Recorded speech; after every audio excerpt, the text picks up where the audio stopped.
Good morning, everyone. Welcome to Kelly's Creative Dream Studios, and it is day 8 of our 31 days of Halloween. Now, we're getting closer to Halloween, and you know how I can tell?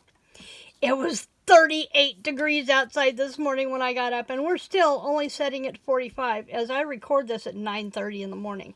So, fall is here, though they say we're going to have a warm-up, so we'll wait and see.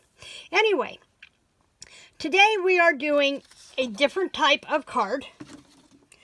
We're going to be doing what they call a crisscross card, and if you're a card maker, you may or may not have seen this, but your card forms a pocket, and that's what we're going to do today. Now, I have one made, and I kind of messed it. I didn't get the tutorial the way I wanted it, so I decided I'd come back, and I'm going to show you just how the base goes together, and then we'll talk more about this one in a minute, okay? You're going to start with, and I will have the measurements both in my blog post for today and in the description box below. But you're going to start with a piece of cardstock, 8.5 by 11. And let me see if I can get this going the right direction, because I left my good one over there. And then you're going to cut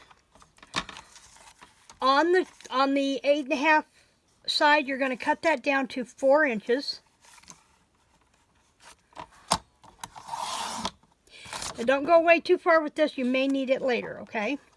Then we're going to turn it horizontal, and we're going to go to the 8 3/4.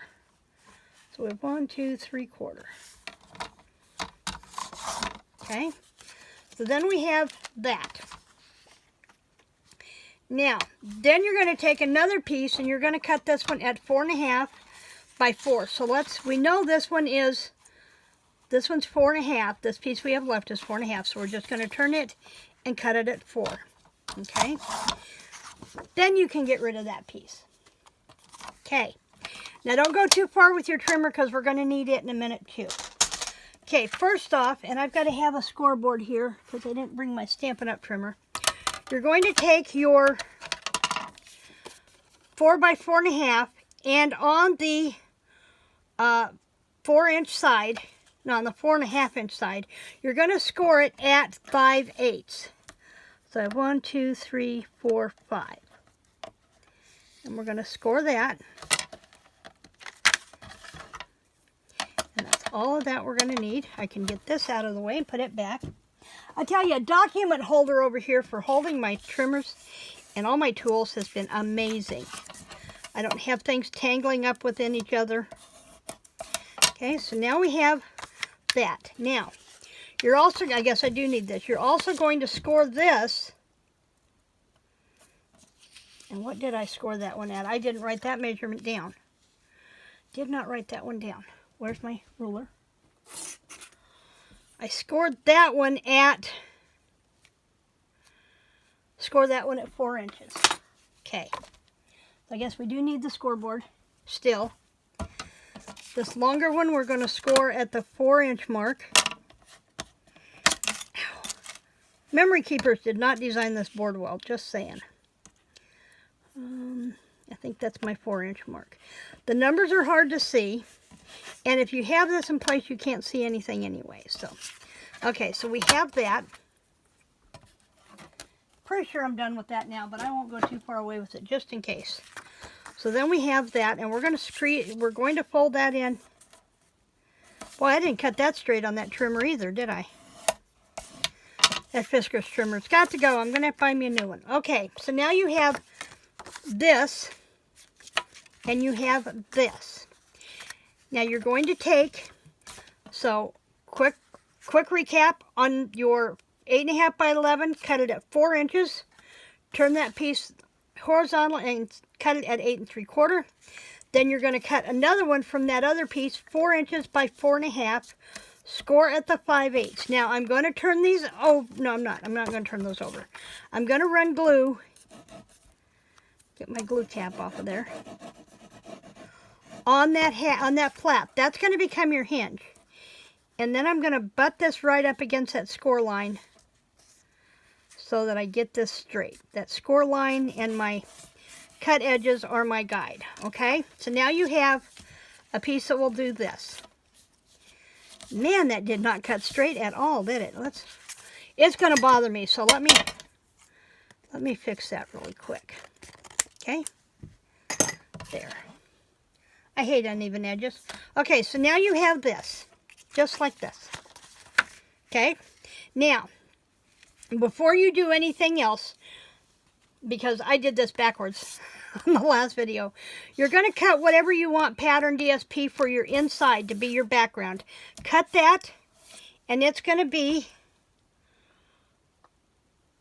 let's see, is that the one that's going to be, yeah, it's going to be 4.5 by 3 3/4, and glue it into place. Okay, now, here's where it gets fun.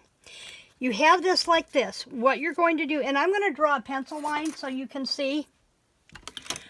You're going to take your trimmer or scissors, you can do this as a line, and you're going to cut from up here at this top point down to your outside point. So from your inside fold down to your outside point, just like this.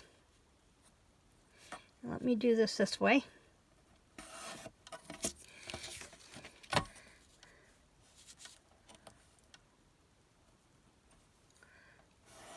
Okay, and I'll use scissors, it'll be faster.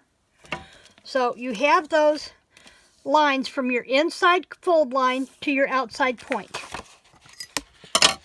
And we're going to cut those.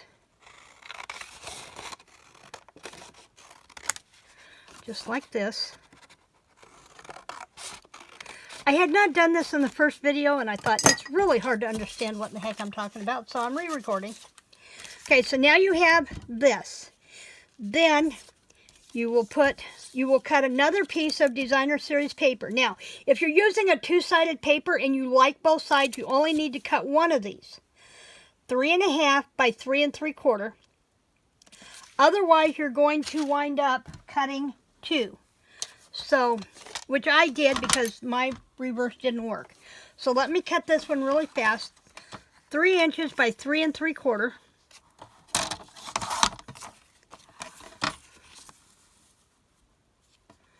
So I did that one at the 3 3/4. So this one's going to go to the 3-inch mark right there. And it looks square, but it's not. And then you're going to cut this. And I might have wrote the, I think I did. I wrote the. Now, when you're cutting point to point, start your trimmer in the center and go out and then come back, and you won't get that buckling on your points. Okay, and then you're going to, now if you've cut these from the same designer series paper and you like both sides, you only need to cut one. But otherwise, like I did here, this was not the reverse. So I had to cut 2. Excuse me. So, then you're going to have one for this side. And I could have cut that from a different color, but I had the orange already cut into. So then you'll have one for this side, and you'll have one for this side. And you need to make sure that you're getting them positioned right. Now this one may be a little off. It looks like it's a little off. I will make sure the measurements are correct in the description box below and on the blog post. And then, from this point on, you're going to glue this right here. Let me move our top pieces. You're going to move, after you've got your top pieces in place, make sure you have your liner glued in. Then you're going to apply glue to your left-hand side here, fold it over, and glue it into place. Now, I will tell you, this will not hold, this will not punch with the Memory Dex punch, and it will not punch with your standard 1/4-inch office hole punch. You are going to need you're going to need the bite on this one. This one will cut through just about anything. So you can use this, or you can use the hole punch on your crocodile, because it's going to be 1, 2, 3, 4, 5, 6 thicknesses of paper there that you're going to have to go through. So you're going to have to use either the big bite or your crocodile. Okay, and then it's a matter of just doing your decorating on the outside and then sliding your Memory Dex on the inside. Now, here's what I suggest so these line up, because I did not do it on mine. You can do this one of 2 ways. You can go ahead and just punch your holes for this, and then when you drop your index card in, your Memory Dex card in, it's going to sit on the top of those dowels. And that is perfectly fine. And actually, it's what I recommend. Punch your holes first. Then when you put this in, it will sit right on top. Okay? And we need numbers on there. Now, I used, remember the orange spider we used the other day, yesterday with the shaker card? I also had a package of bats and skulls. And I just put one of the bats on there, cut the back off just like I had done before. Let's see. Make sure I've got this going the right direction. And then applied a dimensional to the back. And I did glue the dimensional into place on both sides so that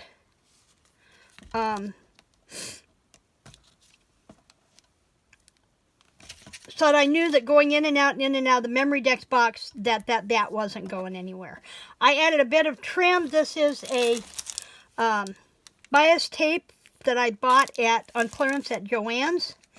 And I stamped Halloween with this Craft Smart stamp in Versamark and then embossed it in black embossing powder. And it's that simple. Like I said, I will make sure all the measurements are correct in the description box below. The only one I need to double check is for the mats. Everything else is fine. And you can grab those measurements from down there and work right along with me. In the meantime, remember, wait a minute, stop. In the meantime, there will be a card video tomorrow morning and there will be a tag video on Tuesday. And then for the rest of the week, we are just continuing on with our 31 days of Halloween. So I hope to see you back here. Remember to like, share, subscribe, and click the notification bell so you don't miss any part of this creepy, crazy Halloween roller coaster ride. Creative blessings.